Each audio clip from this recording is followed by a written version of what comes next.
Okay, so now this is the second video, back to back, right? Because the one that's before this one is converting. And what we're doing is we're just going to continue reading. But before I do that, so June 15th of 2023, and the box for the lawyer was picked up by the courier, right? You've seen that. And it's now with the lawyer. I did not photocopy mine. This is my healthcare records. It's just basically Shamay being born, Tisha being born, and a few pages when I burnt myself with the black walnut when I was husking all those walnuts back in the day, before they ripped out those trees. Just saying. Okay. I figure there's more than enough, and that's only if she needs it and she finds that it would be useful. If she decides to take on the case, then I can always give that to her then, right? Other than that, her focus is Amari, and what she reads, if it's enough there for her to, one, take on the case, and two, pursue the matter. In other words, fill in the gaps, right? And then hold the government to account. Because ultimately it's the government who's responsible for their employees. What department within the government she would hold to account, I don't know.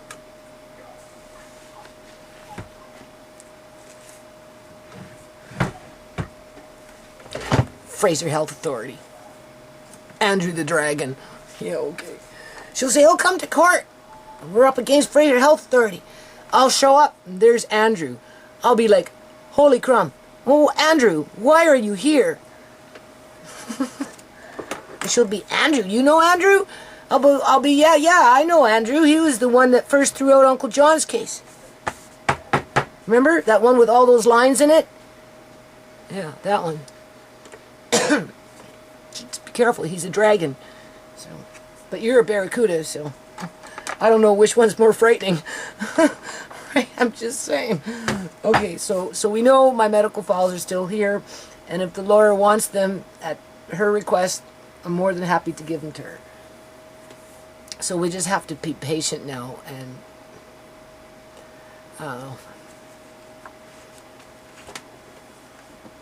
pray, wish upon a star. Okay, so we're just going to jump right back into what I was doing. Because once this one's converted, I'm going to upload it, and then this will be done, and then I'll convert this one, and that's probably all I'll do for today. But over the next couple of days, I have to play catch-up now. You see, I have to play catch-up with the housework. I've got to do laundry, right? You know, I got to wash the floor, and, you know, I'm still working on putting things away when it comes to food prep. I've got mustard seeds, mustard powder, a bunch of peppercorns sitting in a box that I've got jars for them. The honey's been done. I already did all that. And, you know, whatever. And then, of course, we got yard work. Don't ask me how I'm going to do that with this situation, but I'll cross that bridge when I get to it.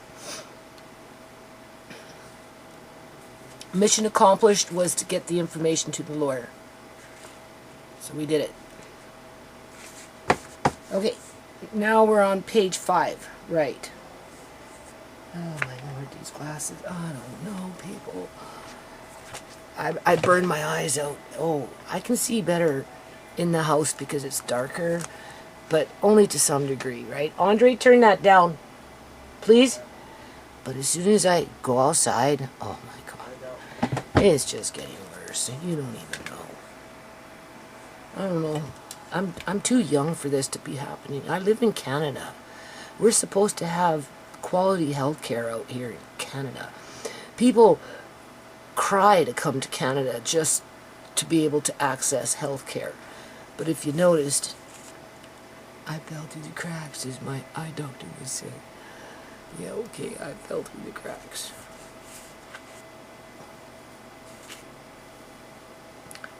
Anyway, Where was I? I don't even remember. Okay, so it must be on to page 5. So we'll go back to 4. April 10th, 2018, Shamay came upstairs, okay, gone to page 5, until about 1:30, right, okay. So we'll just start off with that, just to touch base where we were, and then we'll continue, okay? Until about 1:30 a.m., until finally Judy asked her to go back downstairs so she could go to sleep for a while. Shamay again mentioned throughout the day that she was not feeling well. My eyes are going goopy on me here. That she was not, let's see if I go like this, I'll put it on an angle. This one stops doing whatever it does sometimes. Not feeling well.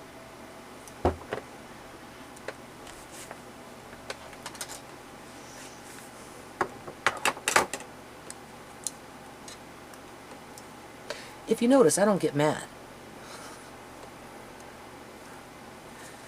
I try not to anyway.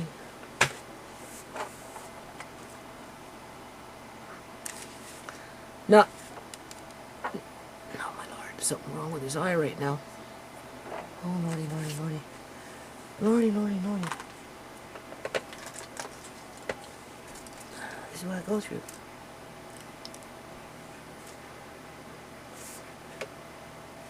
Because it's getting later, lights are changing, so things change, right?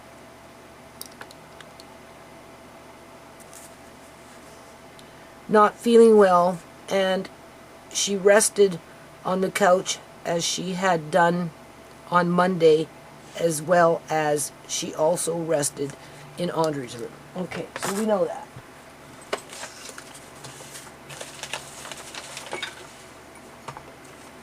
I'm just looking for a different pair of glasses here.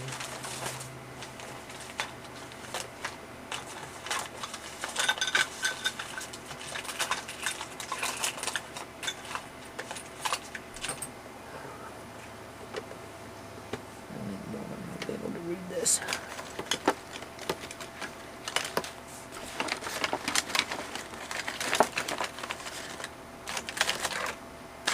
I have a pathetic life.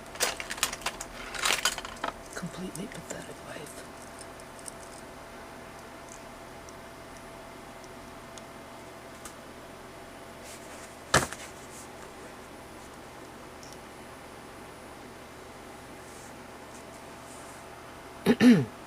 The day Shamay died.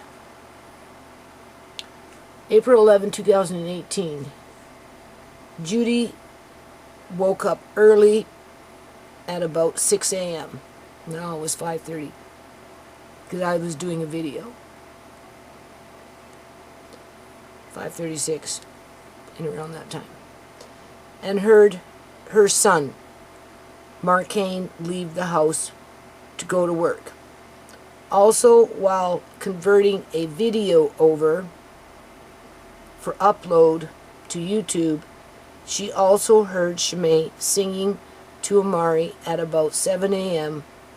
And then Judy heard Shamay and Tisha talking. Andre was still sleeping, and Judy felt comforted that everyone in the house was okay. Alright, like I said, Shamay, her brother was running around at 6. Tisha was back from wherever she came from, chatting up a storm with Shamay from 7 until 8. Talking about the Cheesa family and how they were going to have sleepovers and, you know, the babies and just the whole 9 yards, right? They were making plans. Okay. 41, 10 a.m. See, I didn't put that part in there, but yeah, Tisha spoke with Shamay for between 7 and 8. So I heard Shamay singing to the baby at what, 6? In around 6 o'clock. But honestly, it was closer to 6:30. And then Tisha came in at 7. And the girls talked till 8. And then everything got quiet. everybody was home or went to work, I was feeling fine. I didn't even know Julian was in the house. And I asked myself, well, what if you wouldn't have sent Shamay downstairs? Andre, can you just turn that down, please? Would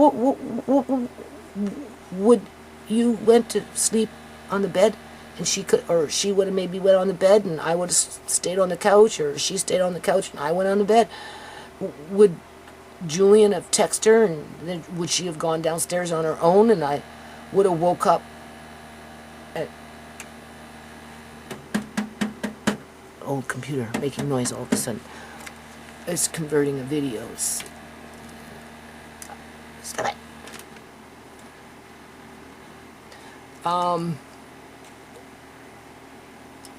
Would she have went downstairs and just locked the front door and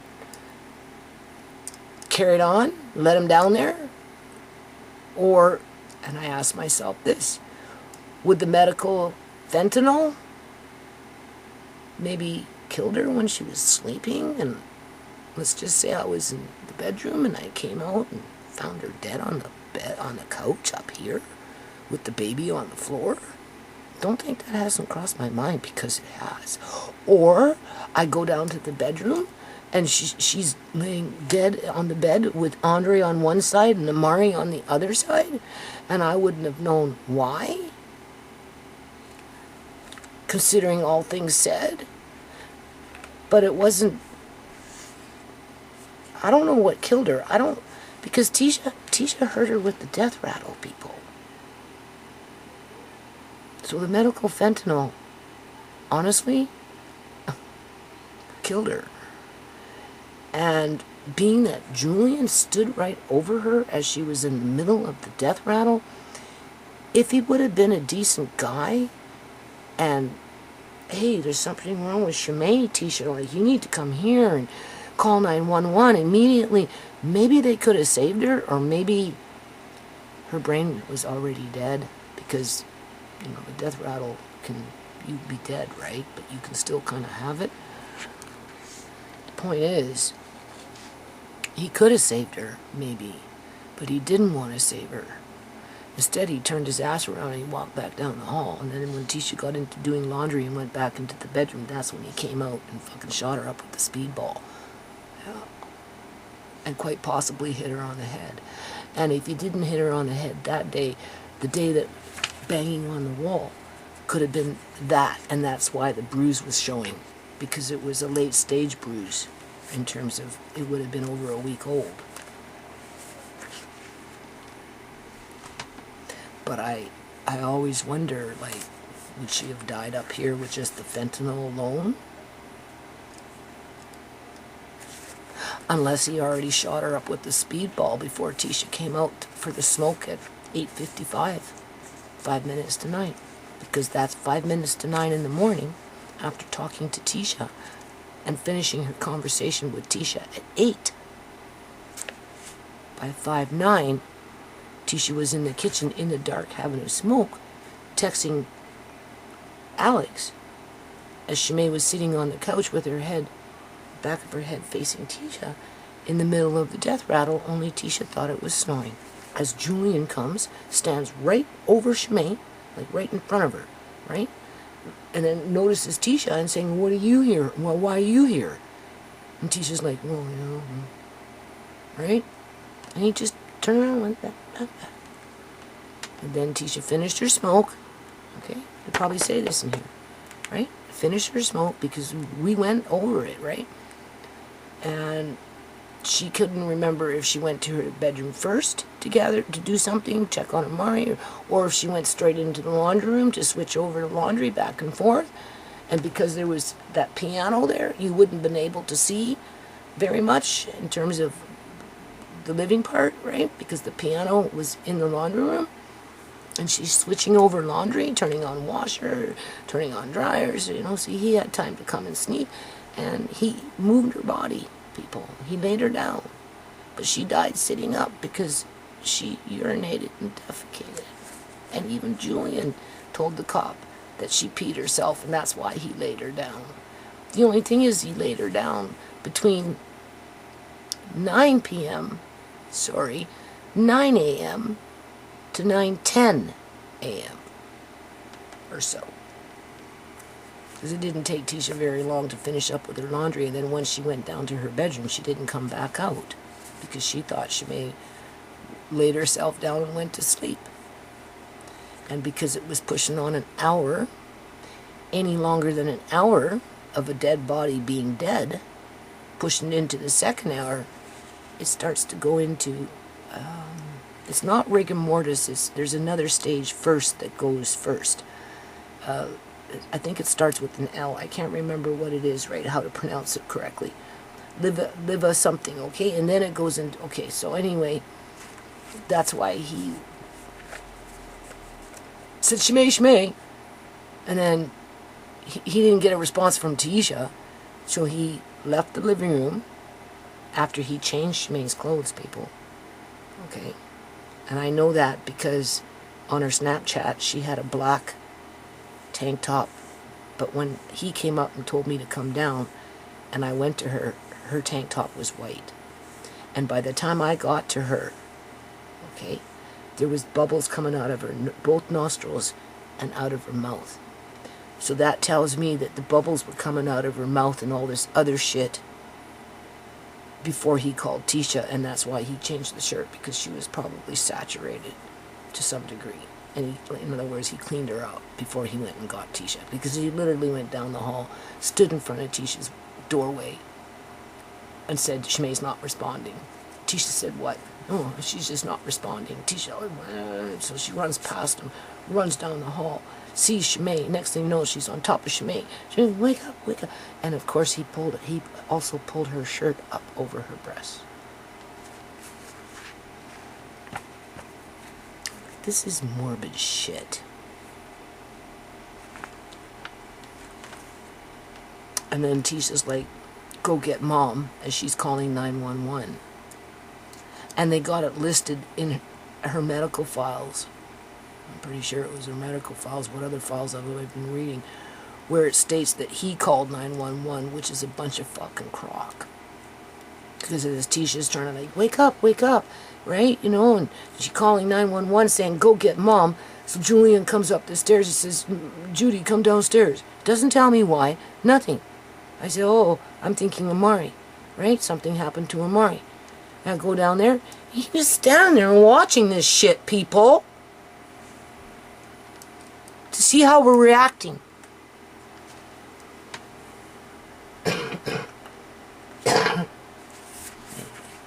Still talking. Because we're getting close. But you need to know the timeline. Did I write this all down? That part, Tisha and I, we went over it minute by minute. That's pretty spot on. It would help if I could see better. YouTube, she also heard Shamay singing to Amari. Okay. 41, 10 a.m. Andre, please, I don't want to hear that crap in the background. At 10 a.m. in the morning, yeah, you see there's that big gap. Maybe I wrote it down in here further down. If not, I'll touch base on it again.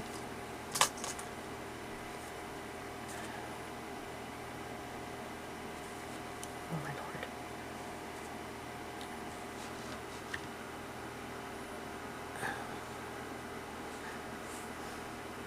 10 a.m. At 10 a.m. in the morning, all of a sudden, Julian came running frantically up the outside stairs and started calling out for Judy to come downstairs. As Judy passed the stove to see what was going on, she noticed that time to read 10 a.m. And that pretty much correlates with the ambulance time and in terms of when they showed up, right? So I suppose that's an insignificant detail, but, right? Just something going on funky with my eyes right now. Julian did not tell Judy what was wrong, but to come downstairs quickly Consequently, Judy thought that maybe something had happened to Amari because of the way Julian was acting. Now, keep in mind, I didn't even know he was here until he showed up at the window. Okay? And in my mind, I'm thinking everybody's safe and sound. Because, you know, heard Hurricane go to work, and heard Shamay singing to the baby, heard Shamay and Tisha talking for an hour as I was going in and out of the bedroom, you know, and not even freaking 2 hours later, I'm being told to come downstairs by somebody that's not even supposed to be here. And he's saying it frantically. So I go downstairs, okay?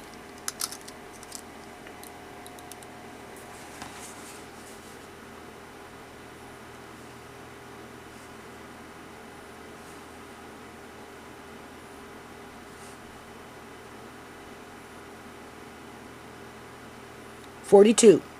When Judy got downstairs, Julian led her into the living room area, where Shamay was laying stretched out flat on her back on the couch, looking pale, with foam and bubbles coming out of both nostrils and her mouth." It's a pretty shocking experience, right? But you see, I remember the whiteness of the tank top, okay? But on her last Snapchat chat, before her phone was taken away from her, she was wearing a black one. If the cops would have done their job and accessed her social media accounts pretty much ASAP within the first week, and if the hospital would have preserved her clothes, because they check out her clothes, when I went to try and retrieve them, they said they were thrown out on the day that she was brought in. So they destroyed evidence. The point is the cops should have documented what she was wearing before her body was taken out of the house, being that they didn't want to call her death and have the coroner come in and do a Sierra with their fake fucking forensic autopsy. Because even if they do an autopsy like they did with Sierra, with two cops fucking standing there, doesn't absolve them from stealing organs, because you know Sierra's organs were taken too. And that was under a legitimate so-called forensic autopsy, as they were investigating John Hart for injuring or quite possibly murdering Sierra, but giving him the privilege to identify the body as they held the family hostage on the porch in the fucking pouring rain, with a 6-foot baby-faced cop asking the freaking body dude guy if he got the stuff. Body good dude guy came to pick up the dead body, walked out there out of that fucking house with a cell phone in his hand and a big grin on his face. Okay? I'm just saying.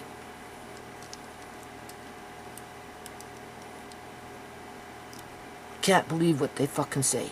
Sorry, boo-boo say. You can't. Anyway, just stay focused. Went off on a tangent there. But yeah, no. If they should have documented what she was wearing. If the coroner wasn't going to do it, and being that I was so adamant to call for an investigation, a criminal investigation, they should have been able to get into Facebook, Snapchat, anything that they had a feeling to get into. They should have had that right to cross-compare that, oh, it's written right here that she had a white tank top on when we found her, but her Snapchat shows no, it's opposite, it's black. But yet when we went in, there was nothing to find. There was no ashtray, no cigarettes, no cups of water, no candy wrappers on the ground, no gum wrappers, no clothes scattered around, nothing, because Julian cleaned up. They noted that they didn't find any drug paraphernalia, but they weren't interested in investigating nothing, because they were too busy calculating and scheming how they could cover it up, as they were trying to sneak out the body in the hammock with the perfusion machine, to which they did. because they used Julian as the decoy. Right? The cop cued Julian, and Julian went like this. It was like turning on a light switch. It was like turning on a freaking light switch. And that was the opportunity for the cop to say, Judy, you take him down the hall. You go to Shamay's room. You deal with him, because we're busy over here plugging up your daughter into some kind of machine because we're prepping her for fucking surgery. Because we're taking her organs and we're not going to tell you about it. And that's exactly what they did. And then they send in the clowns to do their fake investigation with the old okie dokie that it says right here in 2013 she was depressed and suicidal, and therefore what she did in 2018 just followed up with the actual act of suicide. And I'm like, well, go away. Oh, okay, well then it was an accident, but we gotta go because we've got 10 more cases like this to deal with. We don't have no more time for Shamay. Yeah, okay. We don't have no more time for Shamay. As Judy passed, okay, we read that. Back on the couch, looking pale, we read that. 43. Judy immediately asked for 911 to be called, but I think Tisha was already on the phone by that time. I'm pretty sure she was. And tried to administer CPR, telling Tisha to ask the operator to help with direction on how to do CPR correctly, because I didn't know. 44, Julian acted frantic. So, okay, at some point he got a little frantic and upset as he stood back and watched. As he stood back and watched. As he stood back and watched. As he stood back and watched. 45.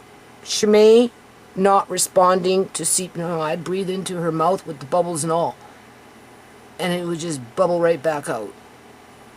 I could feel the air, like I was on her, or I was, whatever. I blew into her mouth. I knew the air was going in, and as fast as it was going in, then I stopped, it would come right back out with more bubbles. I don't even know what my feelings are on that one, other than I gave birth to her. Right? And any breath that she exhaled out was only because her mother was breathing it into her lungs. Tisha was on the phone with the operator, and it took about 2 minutes before proper instructions on how to do CPR correctly was given. But then they also told me to stop, and they wanted us to have her on the floor and do the CPR with that. They didn't want me breathing into her mouth. Okay, so I was told to stop that, but to pick her up and lay her flat on the floor, to which that's when Julian stepped forward and said, well, I'll pick her up. And he did. He picked her up. Oh, so lovingly and so gently he did it. And laid her down so lovingly and so gently on the floor, and then he stood up and fucking, I don't know what he was doing. Oh, 46. When the operator began giving instructions for CPR, that is when Julian helped, to move Shamay onto the floor by picking her up and laying her down, and then he proceeded to do chest compressions as Judy was told to stop breathing air into her lungs. Okay, so now he's in that position where he's doing that, and I'm not watching, right? It took about 7 to 8 minutes. They got it listed shorter than that in her medical files.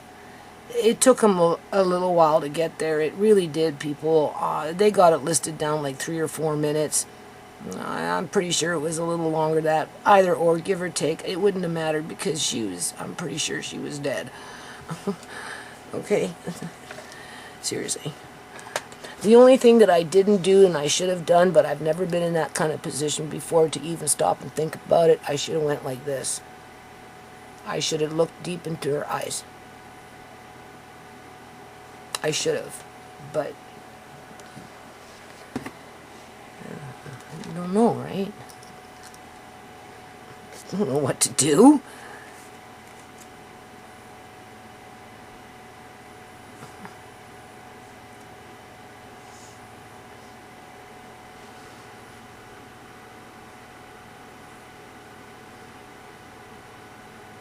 Okay, so I was told to stop breathing air into her lungs, and because Julian had picked her up and was already down on the floor, he proceeded to do with the chest compressions.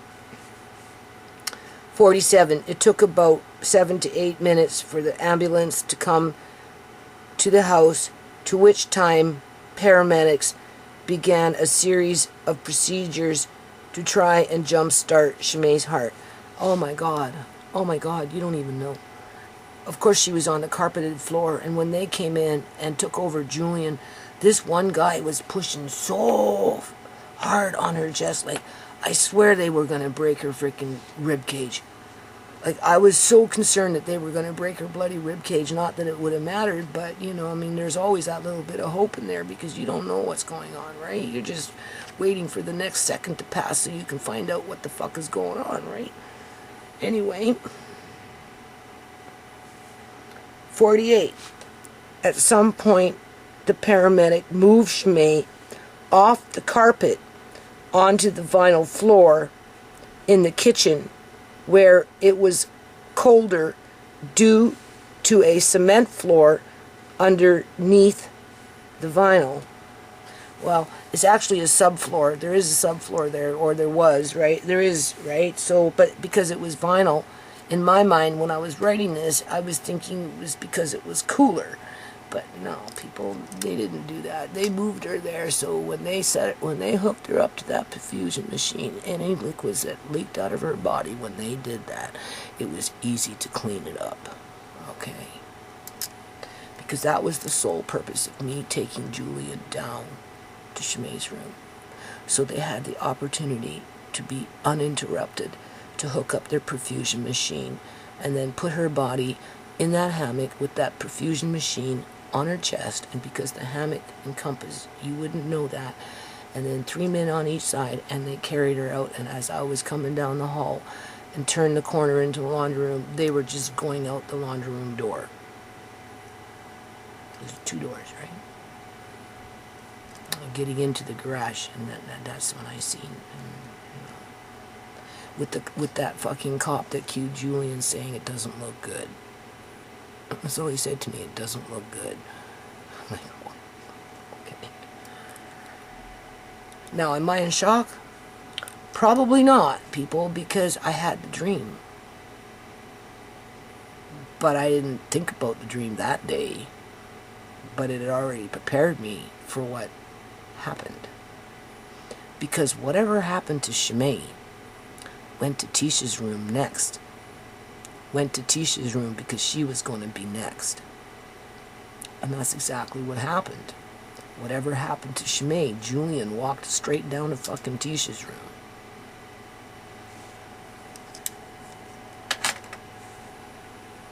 He obviously liked doing what he did.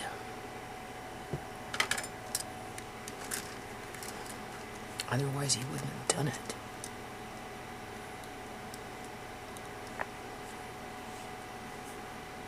And this is what the cops breed.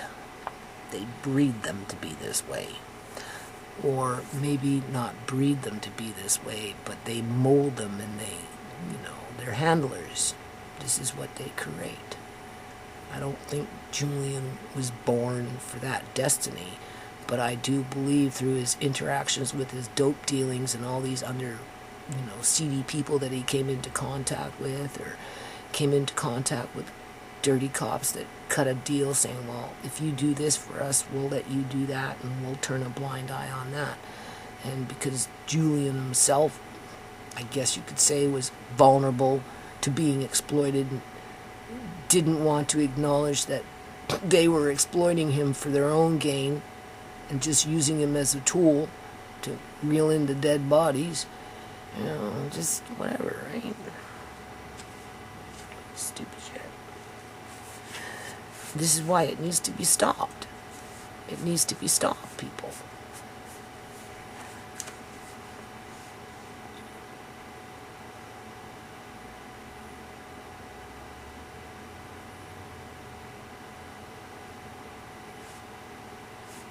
Okay. Okay. At some point, the paramedics, okay, so we know, I wrote it down here, but obviously at that time, I never really got to think about why they moved her body, but I noted that they did. But as I was going into my research about embalming bodies and, you know, and different medical methods that they used in a hospital, like putting on ice packs on people's legs and for what purpose. But you see, the thing is, I already seen the poke marks all over her arms, which was completely unusual. She looked completely freaking embalmed. She felt like she was embalmed, right? But they used the leg ice packs as an excuse that they were cooling down her body, when in fact they were trying to fucking put her on ice as if she was in a morgue in a freaking, on a slab. They couldn't do that. They had her in a warm hospital room, so they had to put on that fucking ice pack. Plus they wanted to cover up all the poke marks on her legs, because whatever they do on the arm, they also do on the legs, because they're extremities, which is part of the process of embalming, which takes less than 45 minutes to 1 hour to do.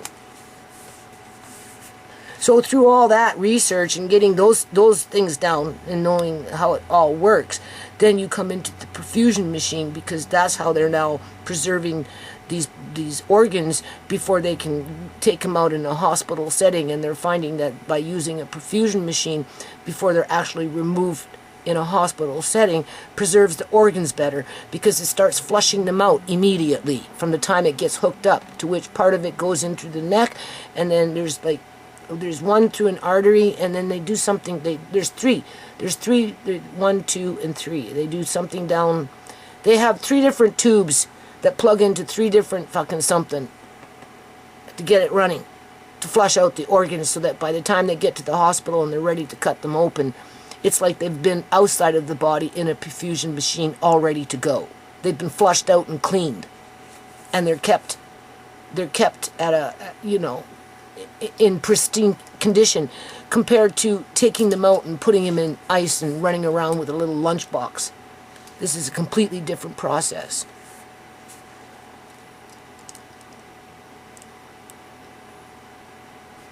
You learn that as you look as to what happened. And then when you figure that out, then you understand why they put her on the vinyl, because if they would have plugged her in with all those tubes, there would have been something leaking out, which would have stained the carpet, and they didn't want the evidence left behind on the carpet. So that's why they moved her on the fucking vinyl. Because there was really no reason to move her. What they should have done is picked her ass up and put it on a fucking gurney and taken it out of there and treated her with some dignity, and they didn't. They didn't. There was no dignity involved.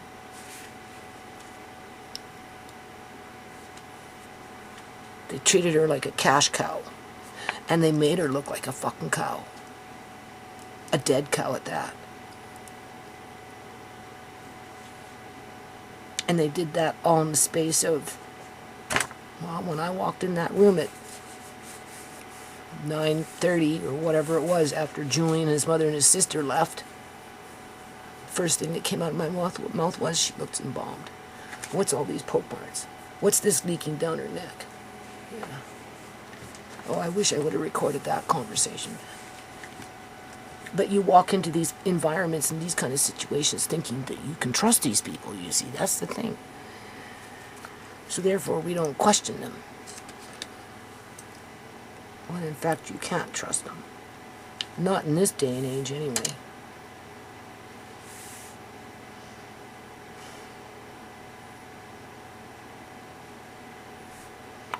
It took about, okay, at some point, the paramedic moved Shamay's off the carpet onto the vinyl floor in the kitchen, where it was colder due to a cement floor underneath the vinyl. Now that's just me with my opinion trying to justify why they would have done what they did.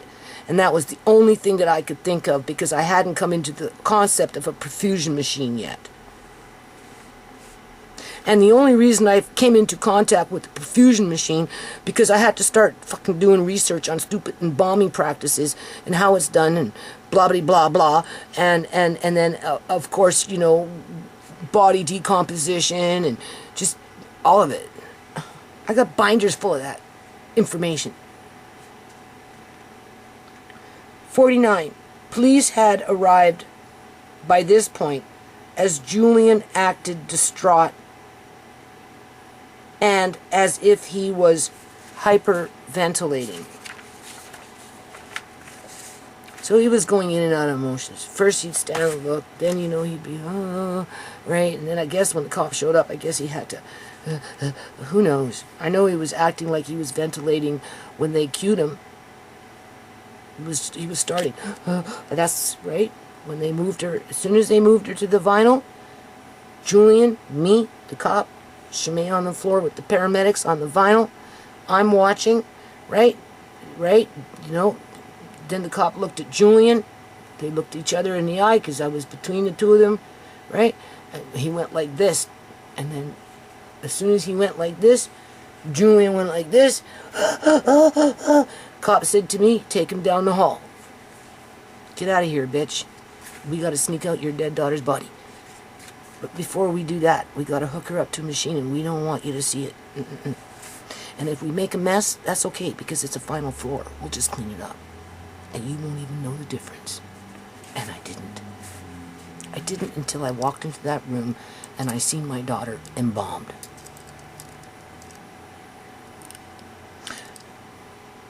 Because my dream told me there was something going on in that hospital. Because the dream wasn't the face that I seen in the dream, wasn't the face that was laying on the couch. It was the face that was in the hospital with the sheet from here down. In other words, all I seen was her face, dead as could be, with the white blanket or whatever color. It was like a light color blanket, right? Just dead. And then when they turned off their embalming machine on the 19th to say that they turned off their ventilator, which is another lie, within a couple of minutes of that, the embalming fluid, however they have it all hooked up to their pads underneath the skin through exposure. I've already have a video on that. And it's not that hard to find it again, people, which maybe if I don't go blind, I will be able to do that. Otherwise, I just have to rely on what I have. And that's not to say that somebody else can't do it, because they can do it as just as well as I can do it. And however they're running their technology under the skin, it changed the color of her skin to the exact same color of what it was in my dream.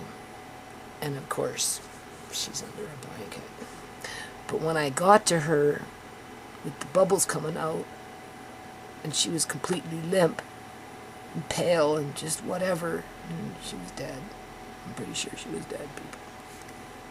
Or they had her very heavily sedated with some paralyzing fucking drug that brings the heartbeat down to the lowest pulse that you could possibly find, where, you know, you'd think that they were dead just to preserve the organs until they could hook them up to the perfusion machine.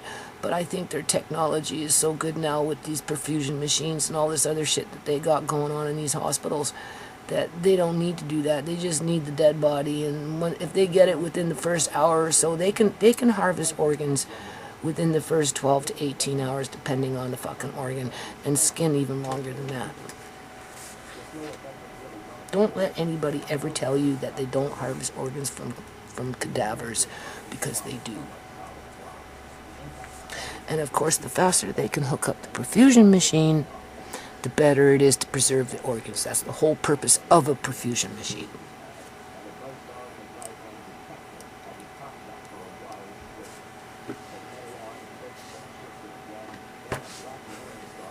I haven't even finished page 5. Oh, I'm on 6. Did I switch it over?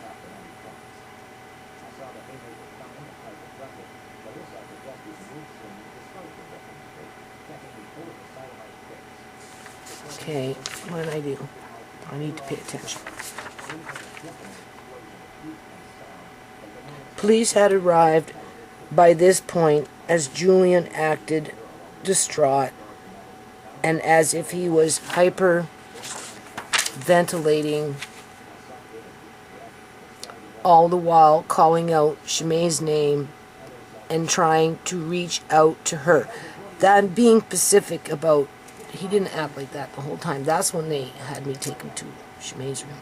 But before that, you know, they were asking him willy-nilly, you know, what happened, and tell us your story. So they took him out into the garage, and then that he was saying, oh, he lived there, and that they were common law, and that he was going to go to work, and that's how he found her, because he just got a job. Oh, well, where are you working, Mr. John? Oh, I'm working at the pot dispensary. I just got the job. Yeah, okay. Whatever. Right? But, you know, we're common law, and blah, blah. And he changed the story 2 times. He said he found her sitting up, and she had peed herself, so he laid her down. And then there was something else that he said there that I can't remember, right? If I will ever remember it. I know there was two different scenarios that he said, but I do remember him saying that he found her sitting up and he noticed that she peed, and that's why he laid her down. No, he did more than that, people. Okay. Ventilating, all the while calling out Shamay's name, trying to reach out to her. Judy had to hold him back as Julian made it appear as if he needed to be held back from going towards Shamay because of his concern for her and her well-being. At some point, Judy proceeded to look. Okay. So now we're jumping into number 50 here. So everything all now said and done. Obviously, I'm not writing it down here because after, like I said, went to the bedroom, he was pretending to be hyperventilating. I said, okay, you know, I'll go get you a bag or something. I don't know, something like that. Right? Because you got to, if you're hyperventilating, you breathe into a bag, and then that brings your breath back to, you know, being stable, right? I just know I came down the hall, I turned the corner, and I seen the paramedics, 3 on each side, carrying Shamay out in the hammock. And then when I went back to Julian to give him the bag, or whatever, he said he didn't need it, and he pushed it away. And then he stormed off, basically. Because it was just a charade. That's all it was. Julian knew what was going on.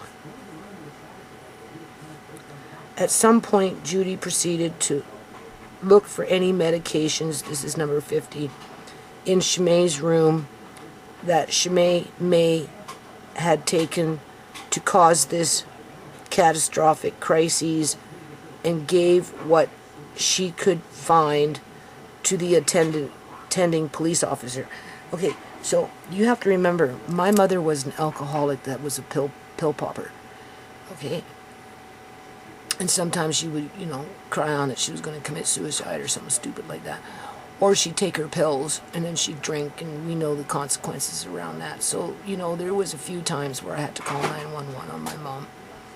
And the first thing you learn when you do shit like that, you always look for pill bottles or what you can hand over to the paramedics when they come, just so that they get a general idea of what medications they might be taking.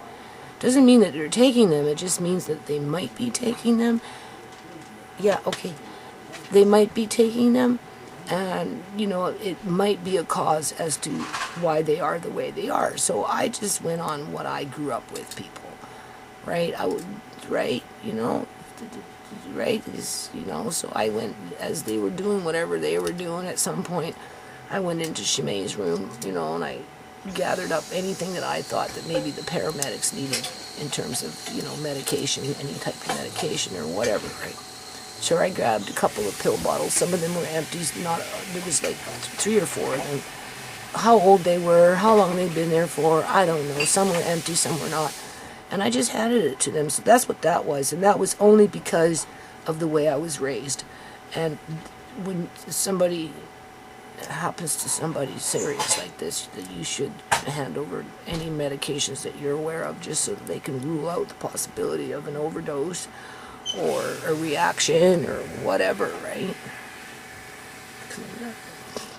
You know what was wrong with her.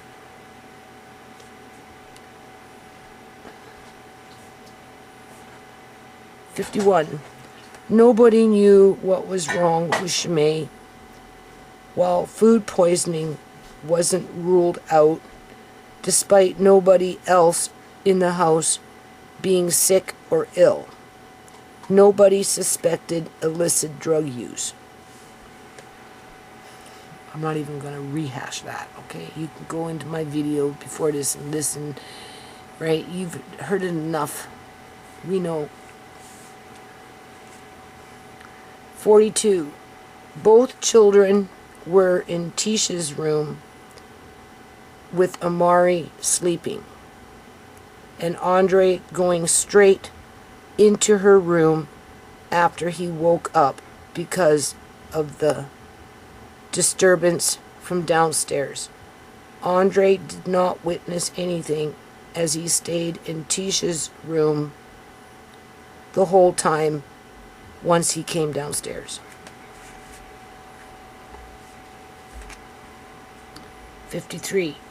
Paramedics worked on Shamay for about 20 minutes and finally got a heartbeat. So they said. When you look up organ harvesting on a cadaver, or if you pump oxygen into a dead body that's already dead, what does it do to the organs and everything else in the body?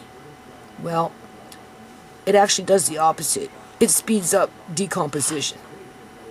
Okay? So I highly doubt that they started putting oxygen into her body. I highly doubt it, because if they would have done that, they would have speeded up the decomposition. Except for maybe the perfusion machine might make a difference, because I do believe they used a perfusion machine. That's what the hammock was for. So if your organs are hooked up to a perfusion machine, does it require oxygen in order to preserve them for transplant? Because if they didn't use the perfusion machine and planned on taking out the organs for transplant, I can guarantee you they would have not made sure that any oxygen was going into her body, because it would have been the opposite of anything that they wanted to do. It just would have speeded up the process of decomposition. It would have destroyed the organs before they even got a chance to be transplanted. Okay? But I don't know if that holds true with a perfusion machine, because I'm not a doctor and I'm not sure in hell no freaking scientist that designs these machines. Get away from the cat.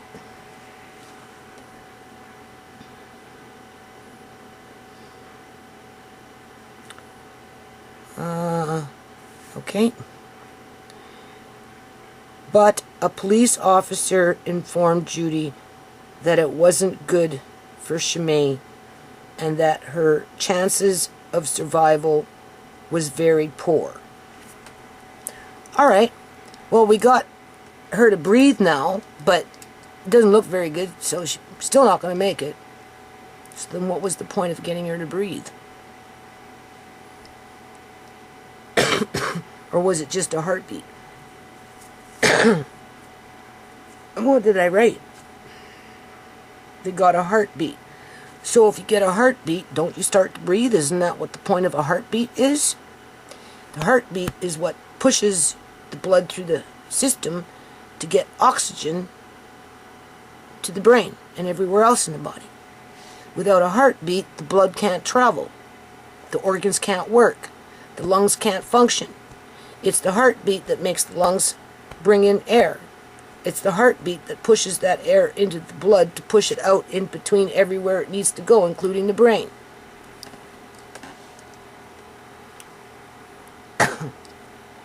But if the body is already dead, and you add air to those organs, you're not going to stop the decomposition. You're going to speed it up, and you're going to ruin the chance to harvest them. Unless, of course, they can do that with the perfusion machine. But it wouldn't matter, because they can still lie to you and tilt your loot. They can still lie to you and practically kill your baby at the time of the birth, in terms of Tisha coming out, flying out to Mars, completely as blue could blue be, as they tilted my uterus, and then just omit on the files that none of that ever happened. That's all they had to do, just not even write it down. But it happened. And that's why, if this lawyer decides to take on the case for Amari,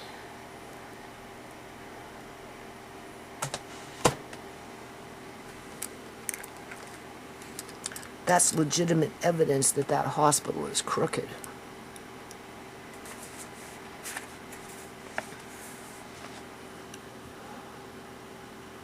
Could you imagine if she took up Uncle John's case? Oh my God. Pulled up his medical files? Oh my God. What stories that would tell. Oh yeah. I still have enduring power of attorney and power of attorney. That was never removed from me in a court of law. There is no statute of limitation on murder.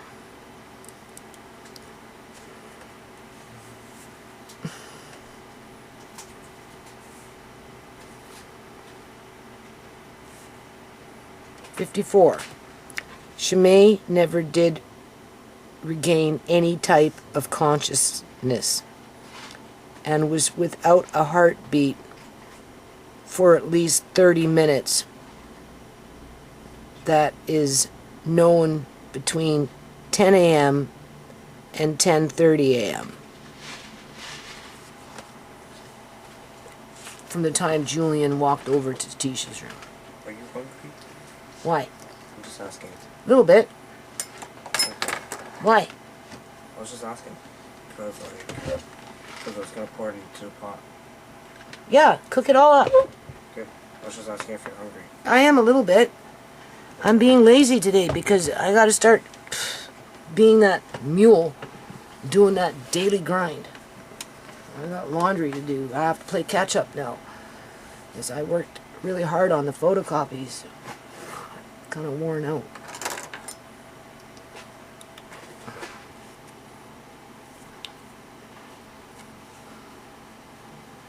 So no heartbeat for 30 minutes. From the time that they said that they got the heartbeat going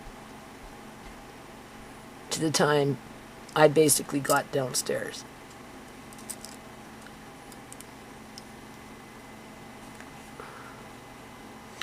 Julian the whole time acted like a drama king, calling out Shamay's name while trying to passively, aggressively push past everybody as if to get to her, and he was acting like he was hyperventilating when in fact he was not. Because when I got him a bag, when I took him down to Shamay's room, as soon as he seen me, he went, I don't need that.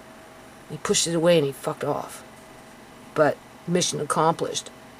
Her body was already out the door in that hammock.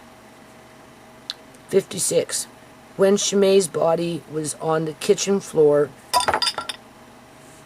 before being taken to the hospital, Judy heard Julian tell a police officer while standing in the garage that he gotten up to get ready to go to work and that he was her boyfriend, as if suggesting they lived in a common law relationship, which was untrue.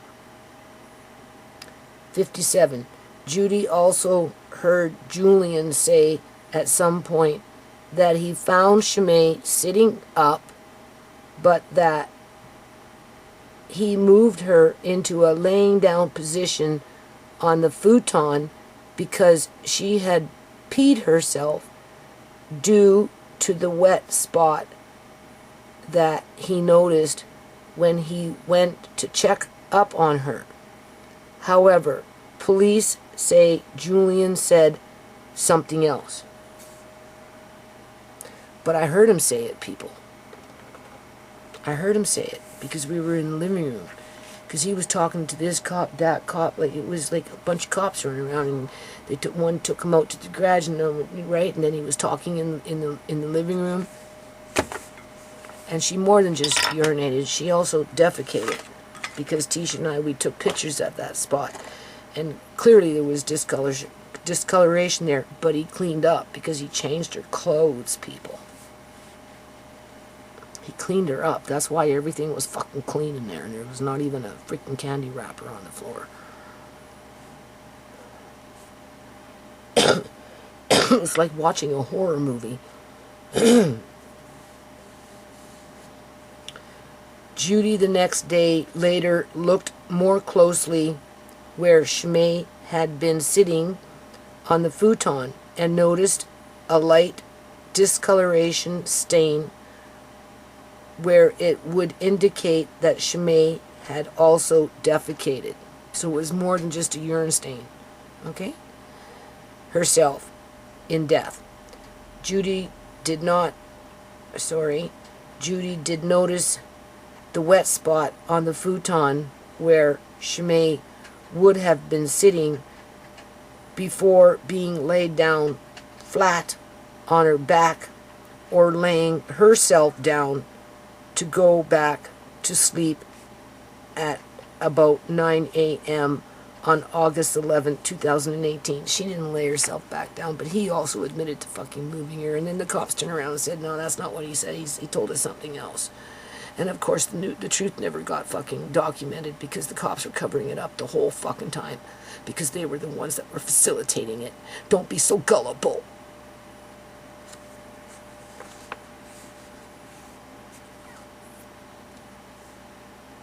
Or laying herself down to go back to sleep at about 9 a.m. on April 11, 2018, 1 hour before Shamay was found. She wasn't found. Her body was staged. You want some macaroni? Yes, please. I love your macaroni. Huh? I love your macaroni. Just make sure it's soft. I like the way you mix it with the milk and everything. Put a bit of butter in it. Did Tisha buy butter when I asked her to? Yes. Okay, perfect. She bought like one. What? She bought one. Okay, well that's fine. 59. After the paramedics left with Shamay's body, police took pictures and said they would get back to Judy and the family, but they did not leave the area fully until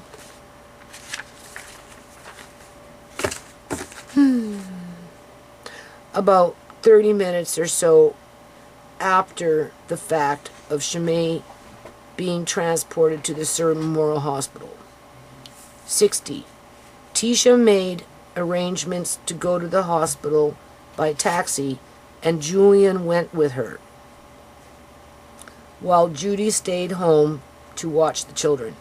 As if I was going to go to the hospital with Julian. That was completely impossible. So obviously Tisha wanted to go, so Tisha went first, Julie went with her, and I went on a witch hunt looking for anything that I could find as to what happened to my freaking daughter. And then as I was doing that, I'm like, holy shit, like this is bad. You know, I need to get to court tomorrow, because if I don't, you know, considering he's telling me I'm never going to get the baby and I'll never see the baby, and, you know, and I'm going to blow up your house and I'm going to do this and I'm going to do that. And I'm like, okay, well, so yeah, I started looking for anything that I thought that could have injured Shamay, any clues, whatever. I wasn't really thinking about her cell phone, but, you know, and Amari's birth certificate or something. Well, I think I had Amari's birth certificate upstairs. But whatever else I thought that I might need, like Shamay's ID, right? To go to court in the morning. because I didn't know what to think. I just didn't know. Just didn't know. It was methodical, right? I wasn't panicking, but I kind of was, right? But I was being methodical. You know, just want the whole pie because I could just make myself a narrow. Well, it sounds like you want your own. Yeah, I can make myself a narrow. Sure. I'll just have to go back downstairs and get one. Okay. Tisha comes home at 7:05 a.m. and Shamay dies by 10 a.m. Okay, so we're jumping here. I'm trying to group it into what sections, right? I don't know. 61, April 11, 2018. Tisha comes home after spending a night at her boyfriend's house and finds Shamay in her bedroom talking to Amari. Between 7:05 a.m. until about 8 a.m., both Shamay and Tisha talk about how happy Shamay was because of going to college in 13 days. Shamay also, well, maybe 12 days by that time. Shamay also, yeah, it would have been 12 days. Shamay also mentioned how she wasn't feeling well for the last couple of days and that the baby must have caught a cold from her because he developed a raspy cough throughout the night, which kept her up all night with him. So he developed it when he went downstairs, because he wasn't really coughing up here. That don't stand out, because if he was like really coughing really hard, I'm sure the story would be different, but he wasn't until he went downstairs. But he definitely had a cold because he was all stuffy and shit. Right? But who knows, you know, like, we don't know what Julian was doing down there when he was down there and how he did it. 63. Shamay told Tisha that the Lynn family, that would be Chisa, had just visited. Shamay told Tisha that the Lynn family she had just visited over the weekend at the baby shower wanted Tisha and her to come over for a sleepover visit. Both girls were excited with this plan. Right? And of course I'm in the bedroom going in and out, hearing them talk, thinking everything's fine, people. At least to some degree, right? 64.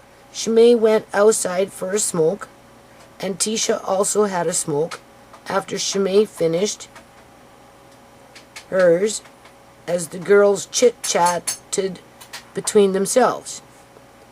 Shamay finally made a bottle for Amari and gave it to Tisha, although Amari wasn't hungry and didn't drink much because Shamay had already fed him earlier before Tisha got home. Amari fell asleep at about 15 minutes after Tisha took over watching him when Shamay went to lay down. 8 a.m. At about 8 a.m., Paige. Okay, so I knew about the chat. Now that I'm bringing me, right? Apparently Shamay, well, I couldn't access the Snapchat, though. I couldn't access Shamay's Snapchat until I came across months later the password. But Shamay was sitting on the couch after she left Tisha's room and did a couple of little Snapchats and one picture, and Paige was getting ready to go to work and seen them, right? But I guess on Snapchat things kind of get tucked away. They're not like so readily available as if you were to post something like on Facebook. I don't know. Tisha was trying to explain to me how Snapchat worked. Either or. Paige Morris, a longtime friend, family friend, seen Shamay's Snapchat, where Shamay, when posting, looked happy, healthy, although tired, saying that she was happy that her sister was home because she could finally get some sleep, as the baby was up all night fussing with a raspy cough. Shamay was in the living room sitting on the futon when she made the Snapchat. However, Tisha thought Shamay was in her bedroom because she knew Julian was in the house. And it was not until later that Tisha realized Shamay went into the living room to go to sleep. And that was when she came out of the bedroom to have a smoke. And that's when Shamay was sitting there in the death row. But Tisha just assumed she was snoring. Hold on a minute. Okay, so I ate some of this macaroni here, but in the meantime, what I like to do, people, every now and then, well, actually quite regularly, really, you know I have issues with YouTube. What I do is I go into search, right? I search, it comes up. First thing I noticed is they took away the number of videos I have because I have over 2,000 of them, so they don't want people to see that. That's the first thing. The second thing is, this is your latest from, but if you notice, look at the title here. Working on Amari's paperwork, June 14th, and then we've got the one, finally, it's honey time, yum yum. Okay, but this is not my most recent video. And YouTube is very good at putting up my more recent videos. So what we're going to do is we're just going to refresh this and see. Let's see if they updated my more recent video, to which I don't think they have yet. Yeah. Okay, because they're censoring me. They're censoring me, people. This is why I'm showing you. Working on Amari's paperwork. So what we're going to do is we're going to go into my studio. Okay. And then we're going to go into content. Okay. And you're going to see working on Amari's paperwork. Okay. But as soon as I start getting into reading something that the cops 5 years ago didn't give a rat's ass about, look what's happening. They're starting to censor me. They are starting to censor me. This one I've just uploaded now. It looks like it's ready to go, but I have to do this through my other computer. So what we'll do is we'll post it because it looks like it's ready. Let's just see here.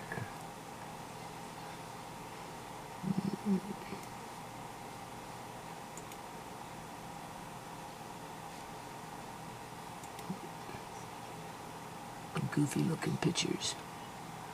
Yeah. So you're going to see that this draft is going to be posted in a second.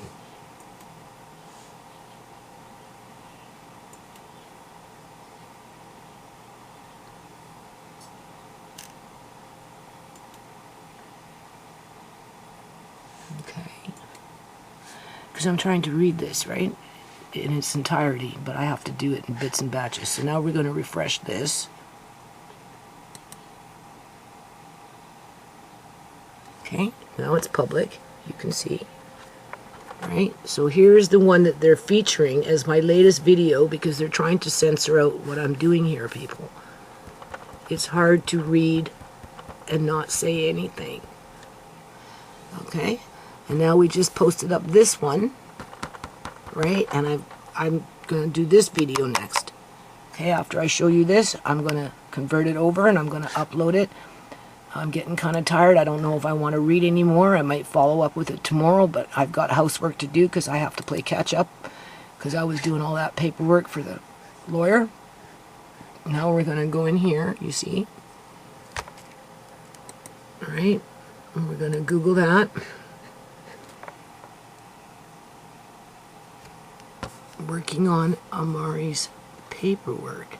They censored out 2 videos from my latest. This is the first time they've ever done this, people. Okay, and if you notice, and we've been through this before, normally when I do this, everything comes up Tasty Bonnie, Tasty Bonnie, Tasty Bonnie, the real Shamay sister, Tasty Bonnie, Tasty Bonnie. But look what they've done. They've allowed currently, some of my videos to come up. Look at this. Why? Why all of a sudden?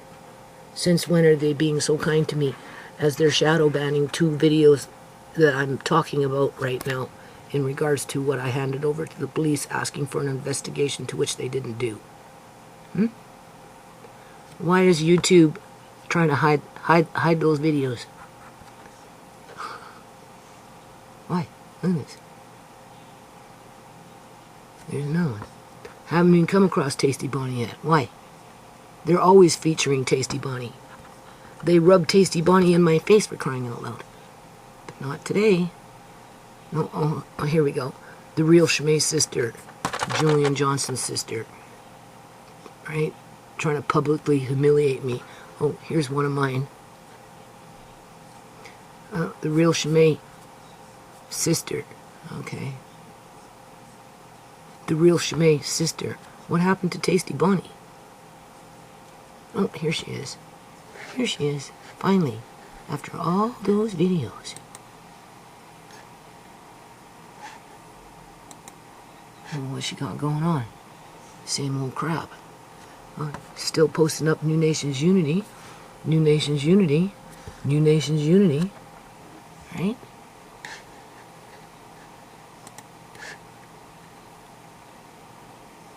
She got herself a little short.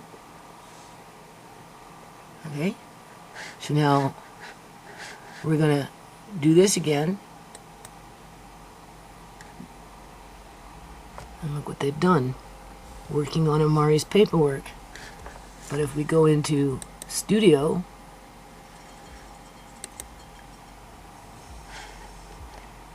into Content,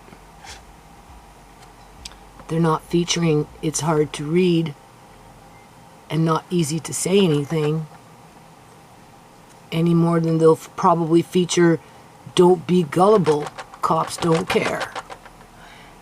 I say they're censoring out this. And if they're going to censor out this, they're going to censor out this and whatever preceding videos like this one as I'm reading what I'm reading to you. Yeah. Yeah. Even though the cops back in the day didn't give a rat's ass about what I wrote. You see, that's the thing. They didn't give a rat's ass. 5 years later, you know, I'm talking about it and I'm being censored by YouTube. That's what you call shadow banning, people.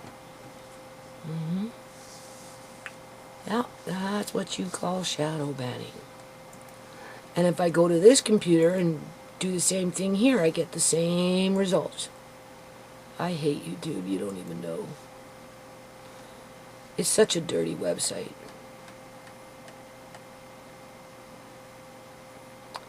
Oh. Well, no, that's not true. Here we go. Working on Amari's paperwork. Yeah, look what they've done. Look what they've done. They have frozen my latest videos just so that they can shadow ban what I'm working on right now and what I'm talking about and what I'm reading on right now. They have purposely gone out of their way to shadow ban those videos by keeping up this video and keeping up this video, which are older videos. They're not the latest video. But here, this one snuck itself in, which was just uploaded 4 minutes ago. And they've got all the New Nations Unity running through it now, as they're protecting what? Tasty Bonnie? They're shadow banning Tasty Bonnie to protect Tasty Bonnie because I'm reading something that I wrote 5 fucking years ago, and I'm talking about the dirty cops in British Columbia, Canada, and the government doesn't want me to do that because they want to keep their dirty secret under the rug. Yeah, okay. That's the way I interpret it, people. I Google New Nations Unity on YouTube every day, checking up and see what the fuck is going on, and all I get is Tasty Bonnie, Tasty Bonnie, Tasty Bonnie, Tasty Bonnie, Tasty Bonnie, the real Shamay, sister, Tasty Bonnie, Tasty Bonnie, Tasty Bonnie. It never fucking changes. It's been like that for freaking years until I started reading what I'm reading now. Why? Why? Anytime I put up a new video, the latest videos, it's always at the top. But not today. Why? Why? What are they hiding? Why? That was written 5 years ago. What the hell do they care of? They don't care. That's the point. They don't care. Because if they cared, they would have freaking done their job the first time around and investigated how Shamay got murdered and called it for what it was and put the people who did it in jail. And then go from fucking murderer to murderer to murderer and put them all in freaking jail. Yeah. And clean up the streets with the fucking fentanyl and everything else that these people use to murder other people. Hmm?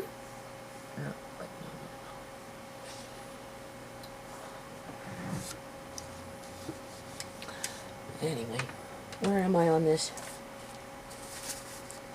Just remember, if for some reason I get my videos removed because it doesn't follow the community guidelines, because I talk truth, or whatever,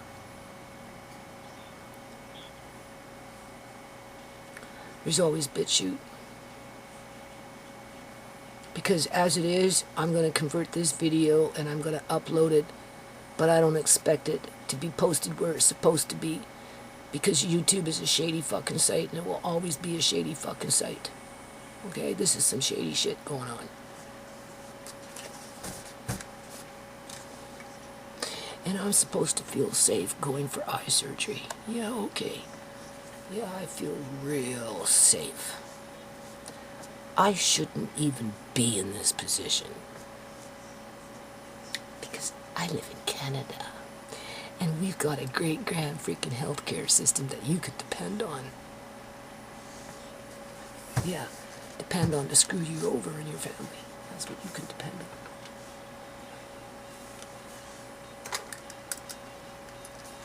Yeah. No bubble to burst there.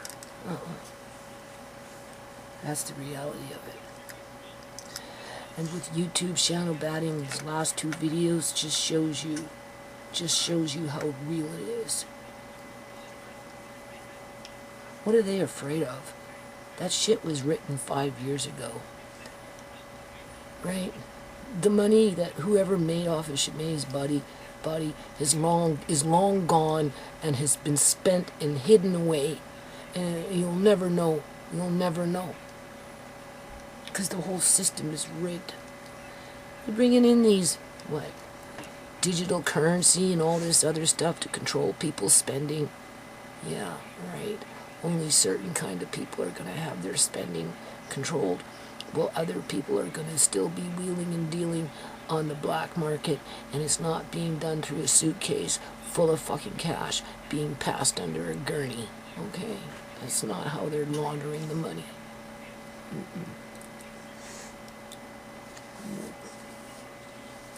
I don't know if I can see with these.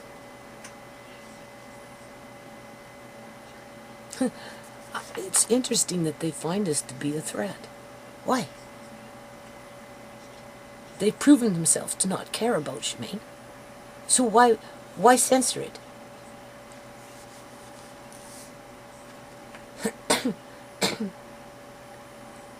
Huh? Why are they trying to hide Tasty Bonnie's channel now after, 5 years of her stalking me? Why are they trying to hide her channel now?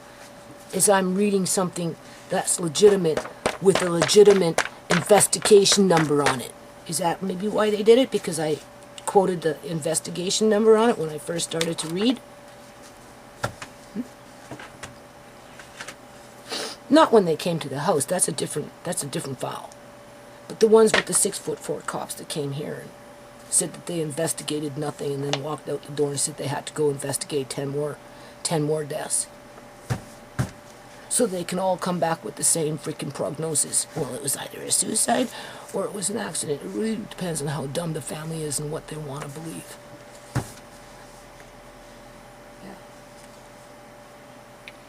Yeah. I just don't know what kind of world we live in, people. You can't even classify this as a world. You can't.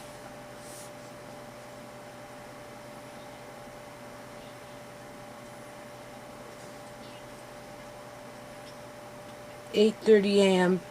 Tisha sorted out the baby's clothes." Okay, so we'll just finish this page and then I'll upload this video. And then if I want to continue reading, I'll just start up again and just go back to back until I'm finally done, because I'm on page 7, right? And if YouTube seriously starts taking down these videos because I'm reading something that I wrote that happened to my family and I was here when it happened, I don't know. I just don't know what to think.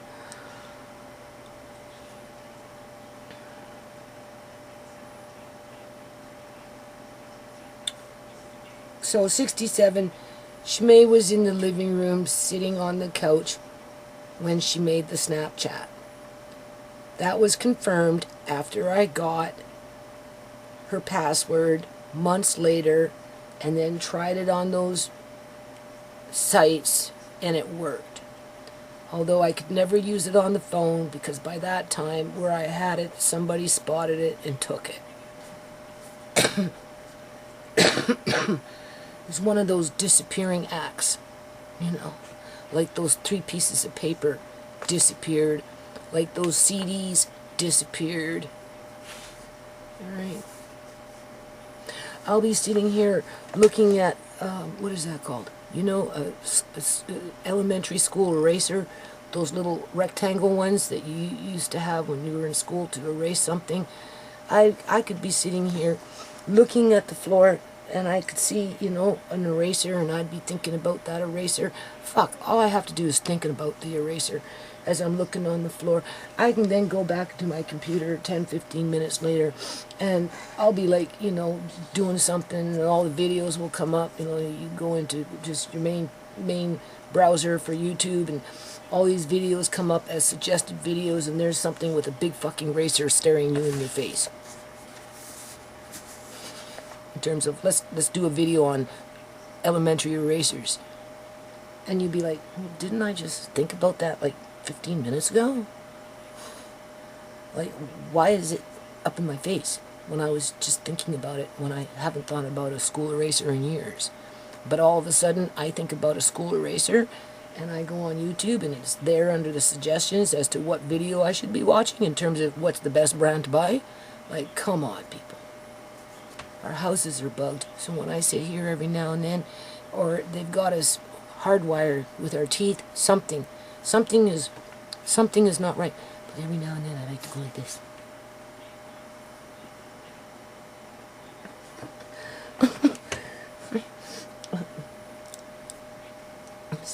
Just saying. Lots of people are noticing that happening to them. They don't know quite how to explain it. They try not to get spooked with it. It's not like he's sitting there screaming out at the top of your lungs that you're thinking about a racer so that YouTube in California can hear you with their staff and quickly put up a video so that you'd be interested to click on it, right? No, it's something else that's going on.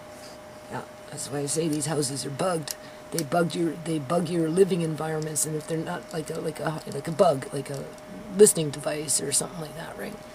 Or maybe a camera, some kind of spyware.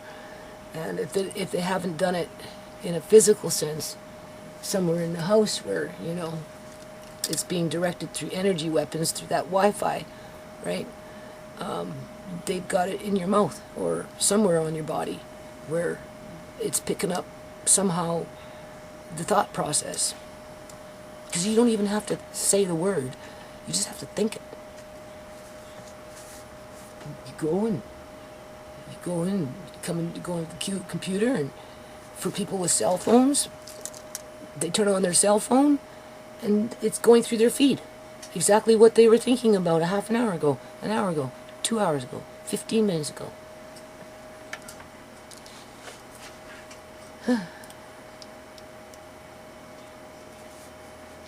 Is that artificial intelligence?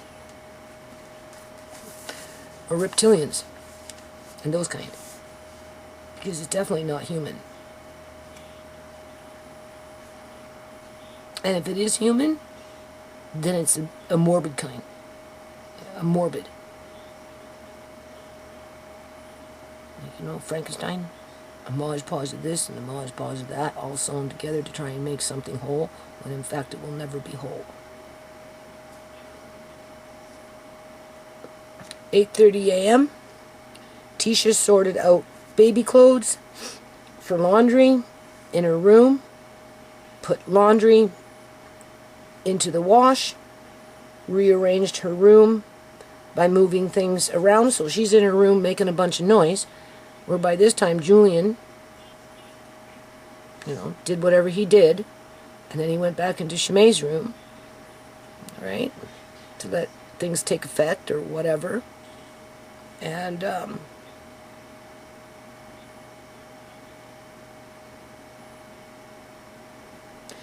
anyway, and spent the rest of her time on her cell phone on Facebook. 8:40 to 8:50, at about 8:45 a.m., Tisha went into the kitchen area for her second smoke since coming home, and as she walked into the kitchen area, okay, I'll finish this soon, she noticed Shamay sitting on the futon snoring. Only it wasn't snoring, it was the death rattle. It was the snoring that caught Tisha's attention to notice Shamay.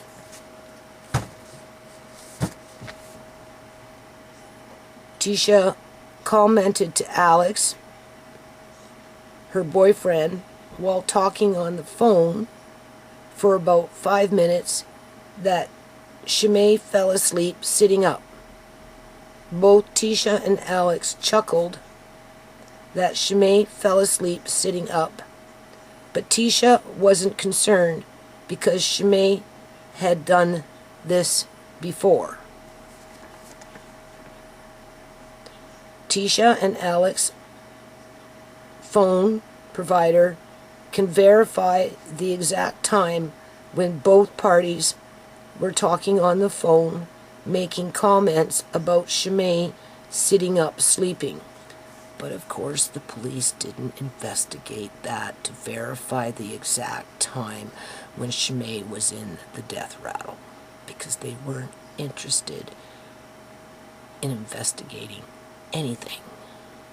And this is why YouTube is censoring this particular topic, as they are hiding Tasty Bonnie's videos at this point. Because if I go back to the old okie dokie videos, you know, canning this, canning that, doing whatever, just trivial shit, then you know Tasty Bonnie's going to spring back into fucking action, and YouTube's going to be plastering her all down through the fucking search engine. Tasty Bonnie, Tasty Bonnie, Tasty Bonnie, the real Shamay, Tasty Bonnie, Tasty Bonnie, Tasty Bonnie. Freaking 50 Tasty Bonnies later, you might come to one New Nations Unity video.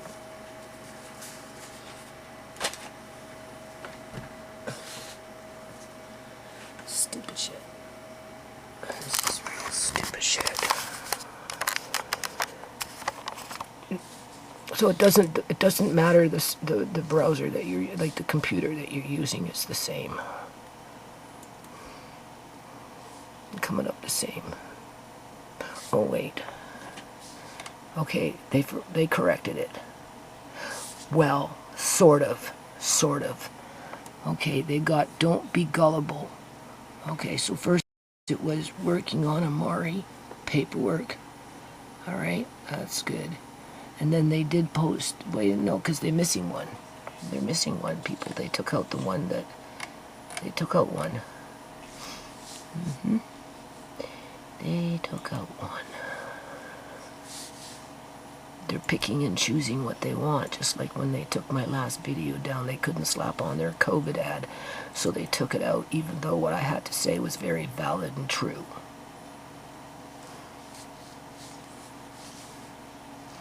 And if you don't like it, you can move. Take it as is. Working on Amari's paperwork.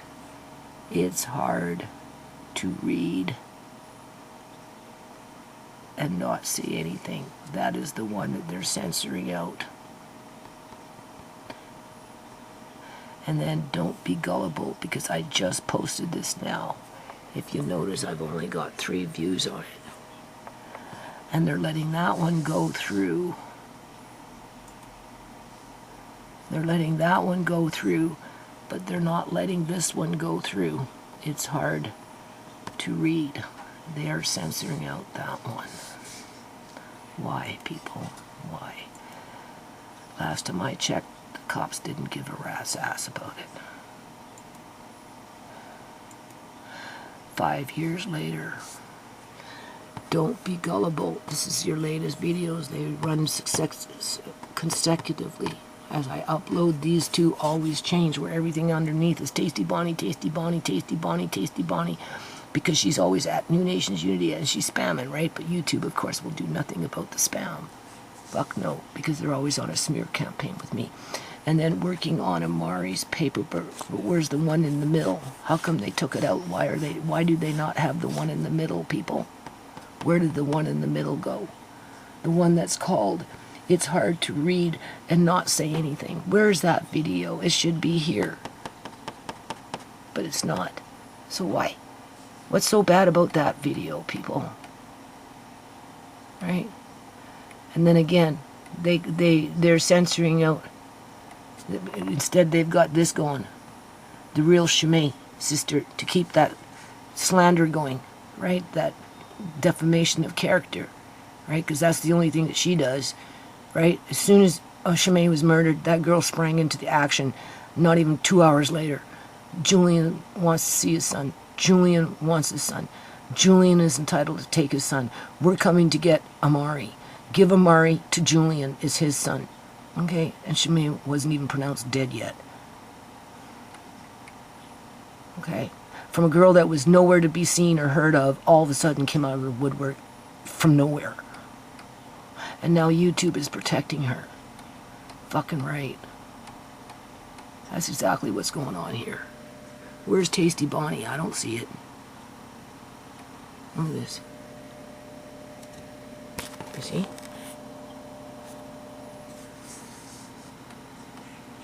Oh wow. After how many years, YouTube staff? You finally let my shit run through the search? Yeah, okay. For how long? Not very long. Look at this. Oh, here she is. Finally. Yeah. We'll do it one more time.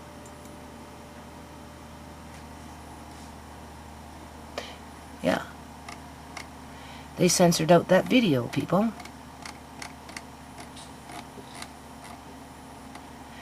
They censored out that video. Where is It's Hard to Read without saying anything?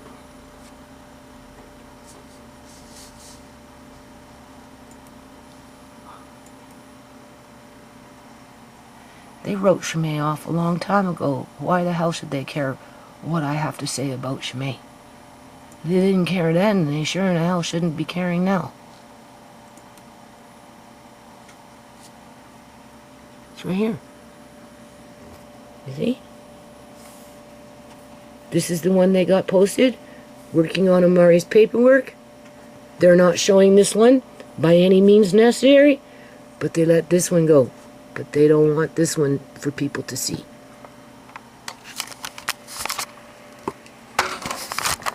And this is why I don't like to use YouTube. It's worse than an abusive relationship.